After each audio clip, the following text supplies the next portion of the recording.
Díomh cairde tá fáilte roimh tásúil agam go raibh sospra agam le linn na casca, tás agam go raibh sé rubbag aisteach but tásúil agam go bhfuil si bheith cinneáil go maith. So rih na léitheanta saoire thosaigh mé ar gan nua dar bhainne mo grása idir lúbíní le nulaní góna.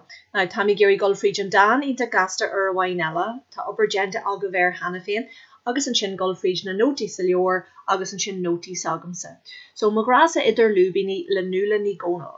Níl mo grasa mar bhlach na nární. Níl mo grasa, níl an fear céile seci cosú le blachana, so níl sé dathúil a bhí an ngardí nó ar chranarbí. Ní fear dathúil é níl cumaró jaasar. Is má tá éon géalaige le nóníní. Níl mór an géalaige le blachana mar níl sé cosú leo. Ach béidir go mé blachana ag fás amach is as a chluasa a así siad nuair a bheith sé ag dreiz síos. So béidir go mé blachana ag fás amach as an chluasa agus é churthas a relig agus é marú ag sin a méid. Sin an tain cosúlacht. Ní héan gluise ceol réad a thuailge, so níl a thuailge galanta agus, níl cumaró jaas ar thuailge aige. Tá ró congracht da chéile ar an géaddul síos. Tá siad rógáir da too close together ar an géaddul síos. So a rééis níl cumaró jaas ar ní fear dathúil an fear céile. Is má slim é siada, béidir gohfuil siada gohfuil silk slim smooth, ach tá ribí a grúige mar Van Gogh Shakespeare in a wire geligní. So níl grúig jaas air, tá si cosú le wire geligní like barbed wire. Agus dúirt mé libh faoin sonnet le Shakespeare dar a bhainne my mistress's eyes are nothing like the sun, sin an rud a bhfuil si genú taggart, bhfuil si ag genú taggart sa tríú líne an sin.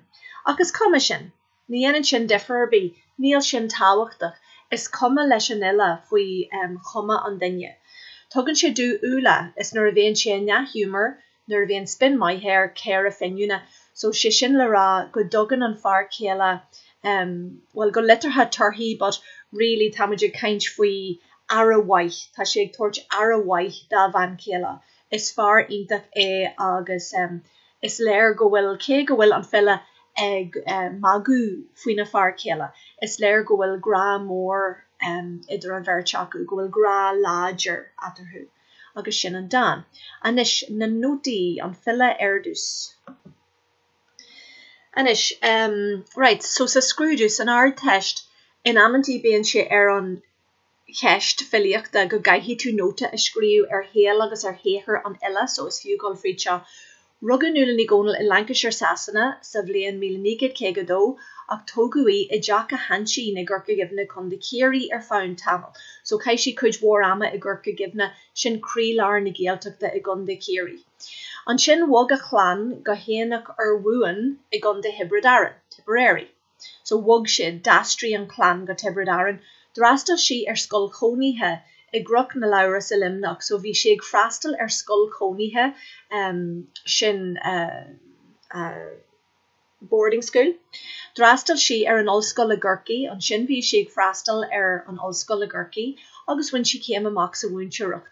So came as a degree, when she came amach sa bhúnseoireacht, múnseoir a bhíonn si. Cai si tréimh se ag múnú, so cai si rint ama ag múnú mar bhúnseoir. Agus mar fille idirnáisiúnta agus idirnáisiúnta a bhfuil aithne orthaí inis. She's best known now as a fille náisiúnta, national poet, agus fille idirnáisiúnta. Bhí cuid mhór da cuid filiachta ar na cursaí thar na blianta idir an teasta sóisiúireach agus an ard teist. Tá cuid mhaith leor filiachta foilsithe eici, so tá a lán leor filiachta scríofa eici. Ina measc an Dealadh Dryan, 1981, Fair Suhansach, 1984, Pharaoh's Daughter, 1990, agus Cead Ainas, 1990. Is bal déastána í sin grúpa drámaíochta, agus ceapaí mar olú filiachta na hÉireann. She was made an olú filiachta, olú's like a professor of poetry, sa bhléan 2001. Tá rinshwaid dúisina agus gradam buaite eici, so wúi si, win si, a lán dúisina prizes, agus gradam awards I gaithú na blianta in na mblianta, haar na blianta, agus is dinner de war ilí na hÉireann I, she's like a big deal san iliacht in éireann, cuid war filiacht de scríofa eici, so sin an Dan nula ní góna. or an fila gomaliscin. Mai go leor nis príomh smuointe an dain na téimi atá sa dan. Is é téma an dain seo ná gra an ille dá leanan her love for her sweetheart dá leanan mo grasa. Is fiar áfach nach gra gan gra é mo grasa idir lúbini. So ní dan gra tradiisiúnta é, ní dan gra nóswer é seo. Tá cursius magul erul. There's a mocking satirical kind of a cursius description. Okay, ganam kierna, but at the same time, réadúil, tá si réliach an gra. So in cursius, tá si réliach, tá si réadúil, it's realistic.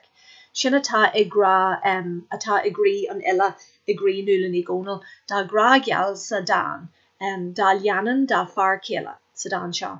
Tegan si gomai, goel parsantach dan dinye, I wad nís tawachti na komme Ezekiel an dinye. So tegan nula, goel parsantach dan dinye, I wad nís tawachti, much more important, na komme Ezekiel sega. You know, a chud gruige, a hulia is komme fwyn stuff shin. Tá sé wad nís tawachti gur ar mai agus gur ar céla mai ach go hárid. Níl an notion conventionach den gra a luatir is ganain Hollywood.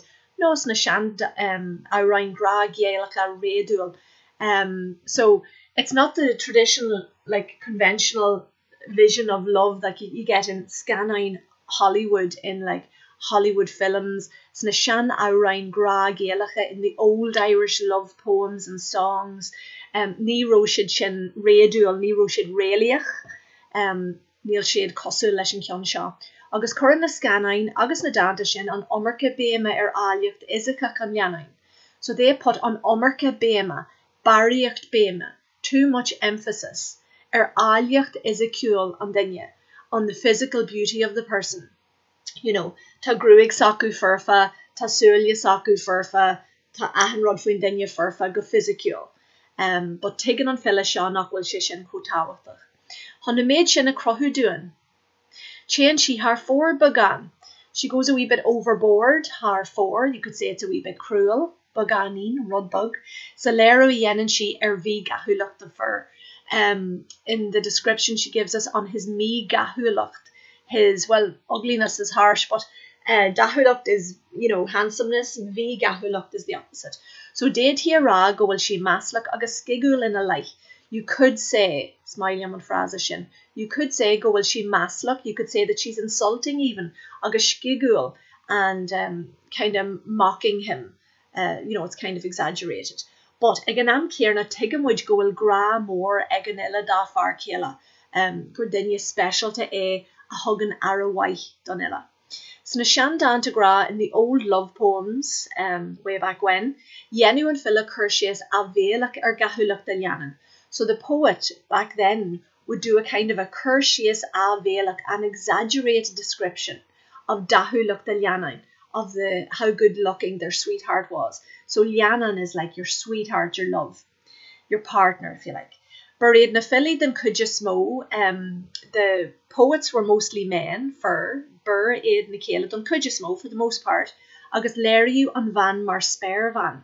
And their lover, their sweetheart, their lady would have been portrayed as a spare van, as some mythical vision of a woman who was like without fault. So she was like a vision of a woman who was beyond reproach. No banjia egan. You know, Gia is God, wakas la Gia. Banjia is a goddess. A miu na slucha furring ra lehi, and she would have, you know, thousands of men madly in love with her. Tushgia ve kohalin shin, because she's kohalin shin, so ko-gallant shin. So good looking, ko-dahul. Yenu shin shini a chur gumbraj le greha alia undul ra.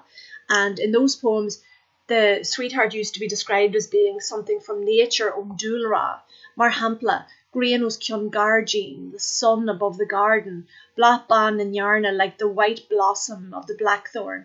Samplas and Dan Brijo Miwalia, it's just a reference to a poem from back in the day. Ni Cursius Marshena Talafekai Lagin Sedan Shaw, but it's not that kind of Cursius Sedan Shaw. Ke a Wallerch a Fad, ach a Wallerch a Fad, the total opposite we see here. So ni Dan Gra Noswer A, ni Dan Gra Tradition de Shaw. Ta gran le fec ailam. Okay, so sin na noti hiemi an dain, and ish chucky mi arash higma kuj noti hen le folam agov maigalor. Gur